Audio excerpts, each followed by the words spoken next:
My phone's about to die, so if it dies halfway through, I'm going to need you to lead this podcast. I'm not going to lie to you. Okay, all right, for sure.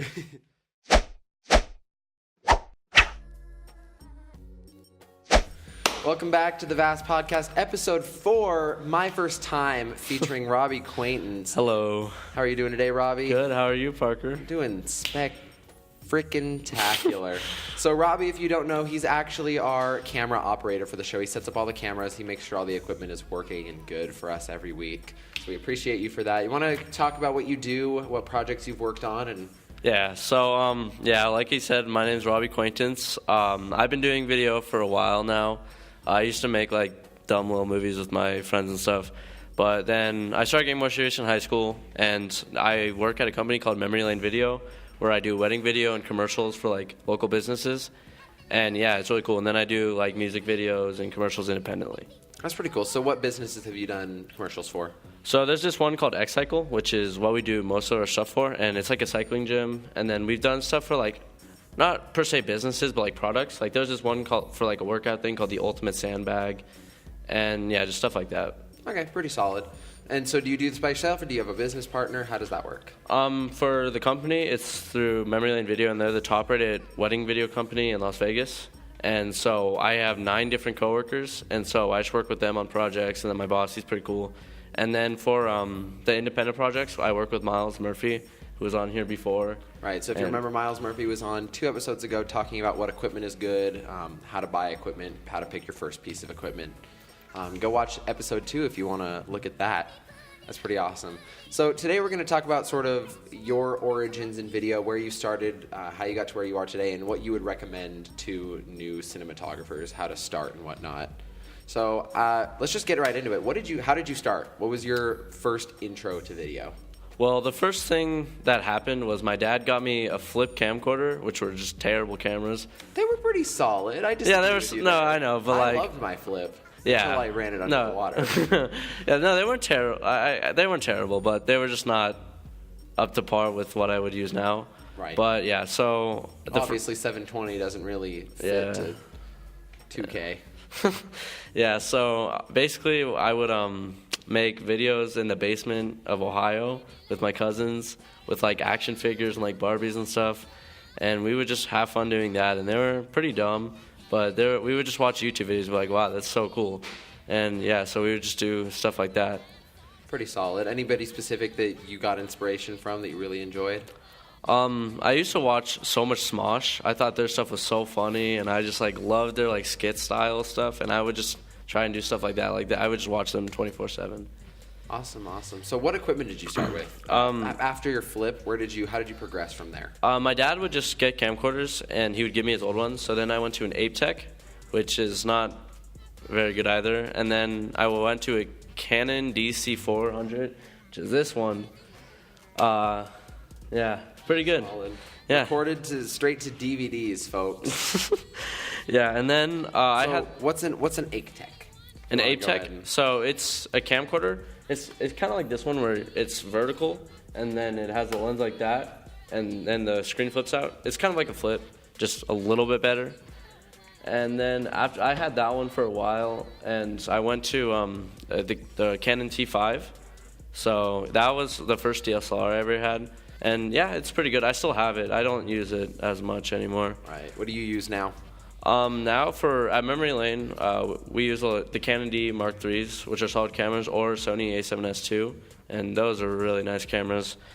And for the next camera that I want to get is the GH5, which right. Yeah, it's a really good one. It's a good camera, and it's well priced for what it has. It just beats everybody out for sure. So after you're filming in the basement in Ohio, where did you go from there? After the filming in basement, I was really big into Nerf guns, and I probably spent around $1,000 on Nerf guns just over the years. And so me and my friends, we would just spray paint them black and then make war movies. And they were just really because we loved Black Ops 2, and so we would just try to do it like that and just try and make cool videos. And after that, I went to do dark phase. I got an Elgato Gaming capture card thing with So yeah, I would make a bunch of Minecraft videos with my friends. So wait, you had an Elgato. Did you play Minecraft on the Xbox or the Xbox, PC? yeah, Xbox. Oh, that's even worse. Yeah. So that's even worse. I think everybody went about PC Minecraft. Yeah. Days, No, yeah, because I don't know. I would stream half the time and not even know. So because you would click a button, it was like this software, and you could do like really basic edits, but you also could like click go live, and I would do that. I never know that I did, but yeah. So the Minecraft videos are still on YouTube, which I thought about deleting them, but a lot of people told me not to because I want to look back at them one day. Do you want to plug your channel real quick? Oh no, it's the Just Hit Play if you want to go look at them. The last video was uploaded like 4 years ago though. No. Damn it. Eat it, you nub. Oh, Connor's died. The Just Hit Play. Yeah, because that used to be my name. Because if you remember back in Xbox days, there was like clans.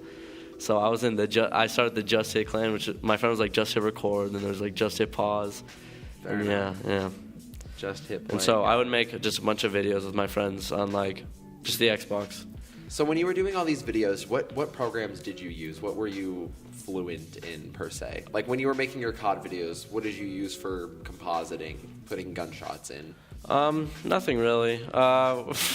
We would use Windows Movie Maker, which That was yeah, because my dad, he was pretty good at it, and he just showed me how to do it because I was just curious.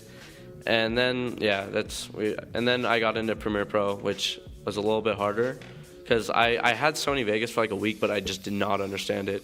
Because a couple of my friends used it, and yeah, my friend was way better than me. He had like 10 times the amount of subscribers. He was I had Sony Vegas for a while. Sony Vegas is like a good beginner software. It's great. I remember my grandpa gave me a license for Sony Vegas Pro, and I wiped my computer and I lost the license, and he was like, "Wait, what do you mean you lost the license? It's the only one I had." And I was like, "Sorry." Yeah, my dad gave me his really old laptop, and I would just use that. So on your first photo shoot or film shoot, what were some things that you learned? What were like some things that you wish you had known before going in that you learned afterwards? Yeah, so the first like professional shoot that I did was with Memory Lane Video, and it was for someone's wedding. And that's already like a pretty high stress situation because you don't want to mess someone's wedding video up. Right. Weddings are really high. Yeah. If you're going to start doing, like, I'm just going to throw a little bit of advice out there. If you're going to start doing gig videos, try not to film weddings. Photographing? Photographing? I don't know. Taking pictures at weddings isn't as, like, it can be long and hard and stressful, but nothing will match filming weddings. That one's just... Yeah. So try to do like real estate videos or something small like that. Yeah. So I didn't know how hard it'd be. The reason I got into it is because I kept applying for jobs and I wasn't getting any of them. And my parents were like, "You need to try harder. You're not like following up with them or anything." And so I applied out of spite because I was like, "Oh, watch, I'm gonna get a job," and because you guys are saying that I couldn't. And yeah, I got the call back, but it was definitely a lot of stress the first time doing it. I was really timid, which you shouldn't be when you're trying to do something especially like that. I would say that the number one thing that I learned is you have to be like confident and direct people what you need to do, because if people keep walking in your shot and you're too afraid to say anything, you're just going to lose the shot. Or if you need to restage something and somebody's not doing it right, it's going to turn out bad. And so you don't realize it, but they're paying you money to do it, so they're going to listen to you. So you just have to get over the fear of like being afraid to do it and just like tell them. And if they say no, then you learn that they're obviously not going to listen to me, so I'll just do it the best I can. Right. But you always want to have confidence and not be like too afraid to do something. It's and like lose a shot. per person thing. Like, oh crap, every episode, some people are going to listen to you more than others. I would say 9 out of 10 people will be happy with whatever you want to tell them because they trust you, obviously. Because if they're paying you to film something for them, they trust you. So you just have to, it's kind of weird like directing people and telling them what to do, but you just have to get over that initial fear, and after that it just comes like second nature. Pretty solid. So where would you go from there? What would be your second thing that you learned or wish you had known? Always have a checklist. Like you should always have a pre-shoot checklist and double check everything, because there's so many times where I'm like, oh, I always have it. I don't need to check for it. I have that lens. And, like, you go and you're like, crap, I don't have it. Like, I don't know what to do. And you just have to make do. And so you should really have a checklist, and, like, a tentative checklist too. So, like, if you don't use something on a shoot, you can just take that off. And if you need something on a shoot, then you can add it on. So you should always have, like, you should always keep a checklist and continuously update it. And just make sure that you're following it. Fair enough. So with that, what would you recommend putting on a checklist? Just basics. You don't have to do every specific. Yeah, a good telephoto lens, because especially for weddings, because things happen so quick. You have to be able to change, like, or for live events, I would say, not even weddings, just a good telephoto lens, because at work we use, like, the 24 to 128 L lens, I want to say, and it's just really nice because we don't have to keep continuously switching lenses. And then always make sure you have good audio, because I feel like that's what makes or breaks a video. Like, if you're just using the in-camera audio from something, it just won't sound as good. So if you can have, like, a good Rode mic or, like, mic someone up, it'll always be better. Right, and audio, you can have a really crappy video that has incredible audio, and your brain will notice it less. But you can have a 4K video with really low bitrate audio, and you're going to notice it immediately. Yeah. Audio is one of the most, like, surprisingly, it's one of the most important aspects of video. Yeah, because we use these mics instead of the built-in camera mics, which sound something like this. I'm going to edit that in post. But having a tentative checklist because it's just human nature to forget things, and just you think you have everything, and then you just, it might even be something dumb, like a screwdriver or an Allen wrench for something, or like a screw for a plate, and you just don't have it, and then you just kind of have to make do without it. Okay, fair enough. So where do we go from there? So the third thing that's pretty important is always shooting for the edit, which that might not make sense, but you should always have in mind what you want the final video to look like.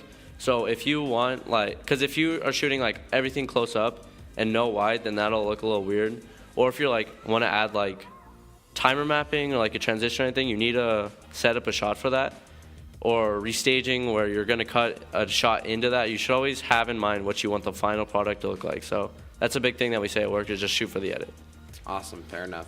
So one other thing that I've always been taught, and it's great advice, it's if you can spend 5 minutes on the set doing it, it'll save you 50 minutes in the edit. So if there's something that needs to be changed, do it on the set. Yeah. As much as you can anyway. Don't say, we'll edit it in post. Yeah. That'll waste you so much time. Yeah, because, like, if there's, like, people standing in the back of something, and you'd be like, hey, could you just move? Chances are they'll move. But if you try to, like, go through and, like mask them out, that'll take so much longer. Right. So. And when you're asking people to do things, when you're asking them to move, don't be a dick about it. Yeah, you should just be super nice and be like, hey, we're just filming for this. I'd really appreciate if you just move, and then you can go back in, like, 5 minutes. And people, they're pretty nice. I remember actually at not Life is Beautiful. I don't know why that keeps popping up into my head. We had a group called High School Nation come and give a concert at our school. Yeah. And they brought one of their cinematographers along. And, of course, Robbie, Miles, and I were filming for our own purposes. Mm-hmm. And the cinematographer they brought along was really mean and really rude. Yeah, he was just pretty pretentious. And he was like, oh, I'm better than these kids. And, at weddings, you'll have that with photographers, too, where they just think that they're, like, better than you. Right. And you just you don't really want to create problems. So, like, sometimes we'll just be like, okay, they can have it. But, yeah. Right, for sure. So as far as planning, what would you recommend for that? Yeah, proper planning is a huge part, because when I used to do, like, short films in early high school, everything would go wrong. Like, we'd get kicked out of a place, or we'd forget something, or, like, the shots just want to be, like, congruent, or, like, have good, like, fluidity to them. So you should always make sure you have, like, a shot list. You should always go location scouting, because you never know, like, if something's not going to work. Like, you go there and it's different than what you think it is. And I've done that a couple of times. And, yeah, just having in mind what type of shots you're going to have before you actually get them will save you a lot of time, and it'll make it look a lot better. Awesome, fair enough. So as far as extra necessities, little things, what would you recommend bringing extra? Extra batteries are so important, whether it be like camera batteries or AA for mics. Just if you run out of power and you just have to go and charge something and you miss like something important, then you can't really make that up. So extra batteries are such a little thing that a lot of times people don't think about. And even with that, extra SD cards, just always make sure you have extra things that go into the camera. Right. I think additionally, one thing that a lot of people don't ever think about is like something to clean your lenses with. Yeah, definitely. If you get a single fingerprint on your lens, you're sure it's not going to cut it. So bring lens cleaners. Like, you can get a box of them for $10, and it has like 300 in them. Yeah. Incredible things. I love those. Yeah. All right, so we're going to take a quick break there, go to commercial, and we'll be right back.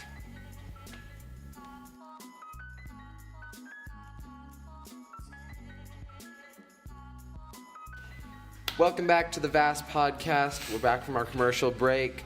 We're going to take a quick break before we finish up to look at what's in our photo frame. So this is done by Justin Lee every week. We never know what's going to be in there. I'm scared. Oh, it's a guy on a zip line. He threatened me and told me that he was at some point going to put a picture of some dude's junk in there. So That's pretty good. It's going to be his? Probably pretty small. I don't know. All right. So as far as sound goes, what would you recommend for that? What's your biggest recommendation for that? For sound, I would just recommend having like a good mic and audio recorder that you can trust and know how to use. So Rode makes really good stuff. They make good shotgun mics and lavaliers. And Zoom H264, I really like that recorder because it's better than the in-camera audio recorder because you can only put 3.5 millimeter jacks into it. While with a Zoom, you could put 3.5 XLR and just those two. But those are pretty universal. And so, just having something that you know how to use and is good and won't sound bad is really just important to have because a lot of people overlook audio because they just don't think about it when they think of video. Right. They think of just having the best camera, the best lenses. But if you're frugal with your audio recording, it's not gonna be able to take to that next step. Right. So when you're doing a shot and you come across one that you really, really took a lot of time on, but it doesn't turn out well. Yeah, the biggest... Is it okay to scrap it, or what's your recommendation? Yeah. Just because... You shouldn't get emotionally attached to shots because it might have taken 10 hours and cost you $500. If it just doesn't look good and doesn't work, then you shouldn't keep it because... Getting emotionally attached to shots is a really bad thing that people do just because they're like, oh, I put so much time and effort in this shot, I have to use it because it just took forever. And that's not good because if you just have to have quality in mind, because nobody's going to know that it took you that long. So they're not going to be like offended if you leave it out. And it's just really important to just use the best looking shots regardless of the effort. Okay, fair enough.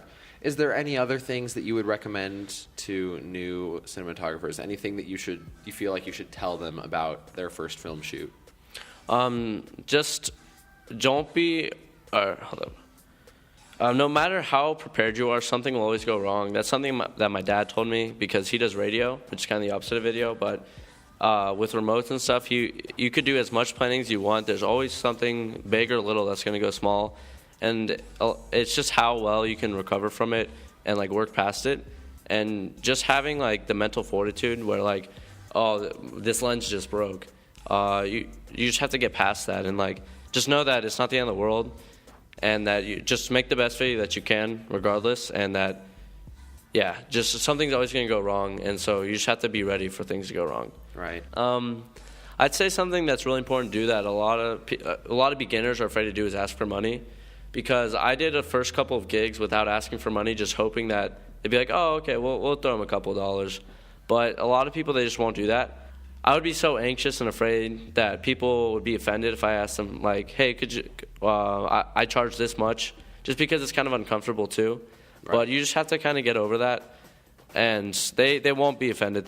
They'll be okay with giving you money, especially, and if they do get mad, then those just aren't people that you want to work for because they don't have your best interest in mind. They only are thinking about themselves, and those are just not people you want to work for. Awesome. All right, well, we're just out of time for today. Robbie, thanks for coming on the show. Of course, anything for you, Parker. Oh, that was so sweet. For those of you who don't know, Robbie's my daddy. I'm everyone's. He's everyone's daddy. He's so cute. Oh my God, Evan, can you not read? Evan Murphy, everybody. Yeah, this kid. And that's the end. We're done.